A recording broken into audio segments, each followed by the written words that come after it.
Pustaka Bumi Langit Institut dan nemu satu buku kumpulan puisi. Ini mungkin sekali duduk ya, jadi saya mau baca. Judulnya Doa untuk Anak Cucu, ditulis oleh W.S. Rendra.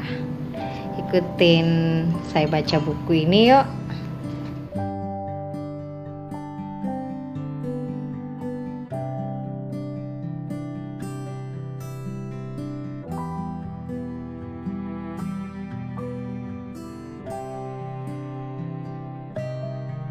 Nah, udah hampir sejam saya baca buku kumpulan puisi Rendra yang belum pernah dipublikasikan, berjudul Doa untuk Anak Cucu. Dan buku ini menjadi salah satu buku yang saya baca di bulan Januari 2023. Sekarang berarti dalam bulan Januari ini saya hanya baca 3 buku. Tapi nggak apa-apa ya, semoga jadi penyemangat lagi untuk bisa terus membaca buku untuk saya dan juga untuk teman. Oh ya, ketemu lagi dong dengan Ami dalam segmen Ami mengulas buku. Dan hari ini hari Jumat di bulan ini saya memang belum pernah mempublikasikan buku-buku yang saya baca ya. Dan saya sebutkan tadi ada 3 buku yang saya baca, jadi ini adalah rangkuman bacaan. Setelah teman-teman tadi ikuti vlog singkat banget, saya baca buku di sini di Bumi Langit Institut di Imogiri, Yogyakarta. Dan sekarang saya mau kasih tahu kalau bulan ini saya hanya baca 3 buku. Yang pertama buku yang ditulis oleh Ivan Lanin, Xenoglossia. Benar nggak sih? Saya nggak bawa ya, bukunya di Aceh soalnya. Tunggu sebentar, saya cek lagi. Xenoglossia, kenapa harus nginggris?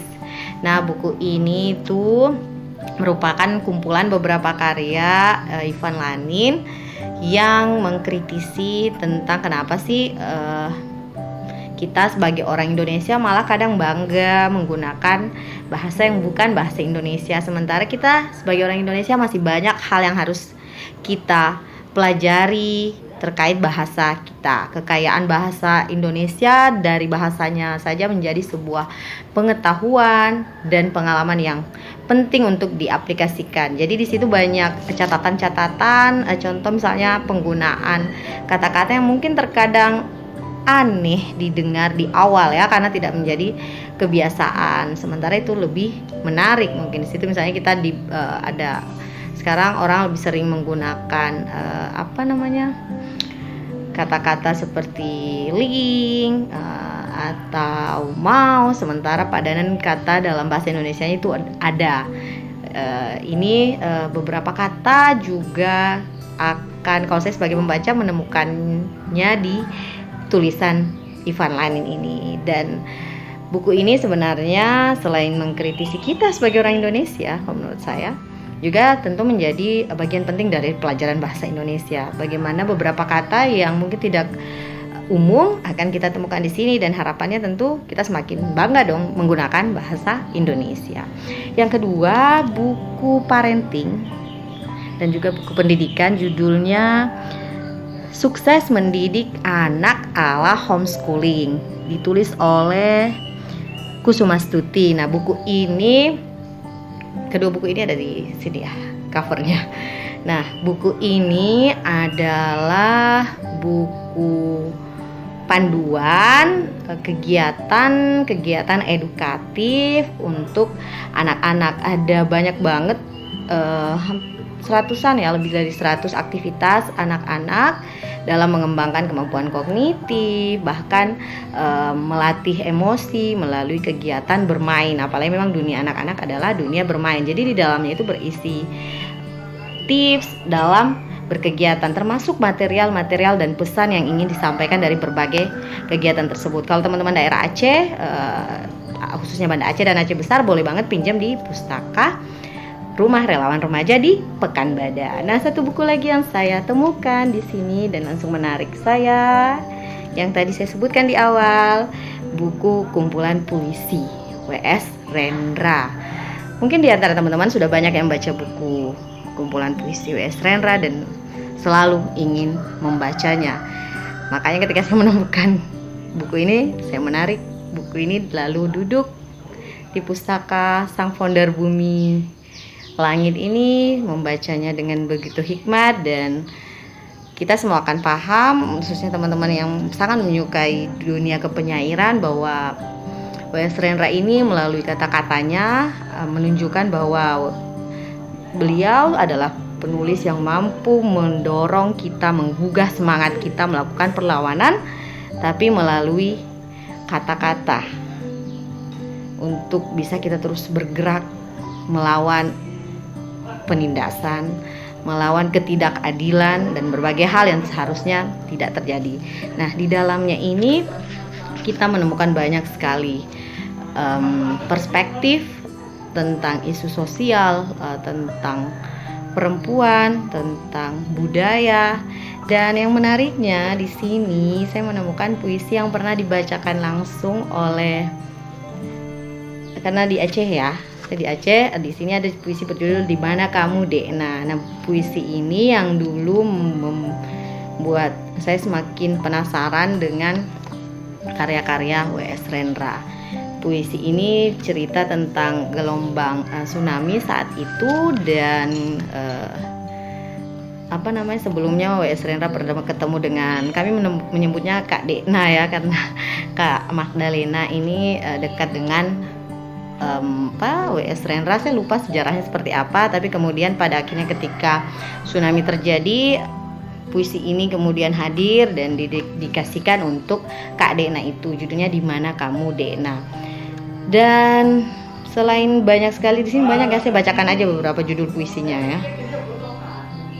Dari judul-judul puisinya ini juga kita bisa melihat bagaimana seorang penyair memilih kata-kata termasuk untuk judul. Contohnya Gumamku Ya Allah, Syair Mata Bayi, Sajak Bulan Mei 1998 di Indonesia, Rakyat Adalah Sumber Ilmu, Politisi Itu Adalah, Perempuan Yang Tergusur, Tuhan Aku Cinta Padamu, Jangan Takut Ibu.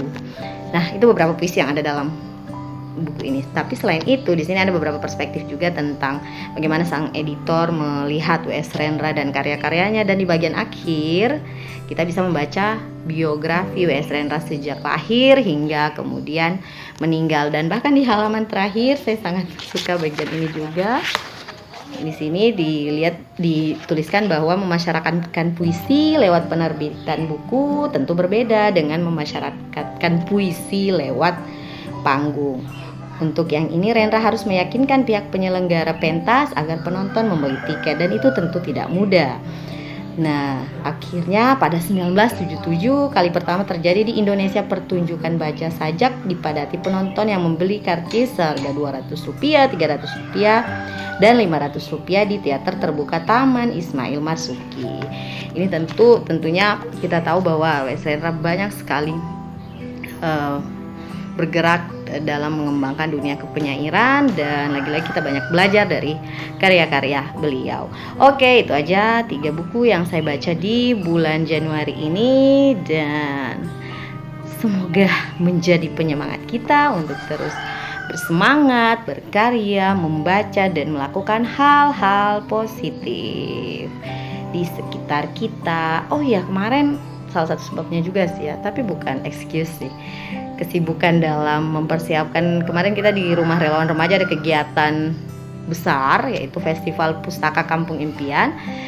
Kegiatan ini saya sebutnya besar karena sangat istimewa ya bagi saya, mungkin tidak hanya bagi saya tapi juga para relawan dan anak-anak, karena kita mendatangkan adik-adik dari berbagai lokasi desa Pustaka Kampung Impian, lalu kemudian memamerkan karya-karya mereka dalam bentuk pertunjukan, karya gambar, tulis, prakarya di dalam rangkaian kegiatan Festival Pustaka Kampung Impian di 14 sampai 15 Januari kemarin di Museum Tsunami. Kalau kalian mau kepoin, bisa juga langsung di Instagram @rumahrelawanremaja. Oke, itu aja hari ini. Yang belum subscribe konten channel saya ini bisa subscribe, jadi salah satu dukungan buat saya juga dalam mengembangkan channel saya ini.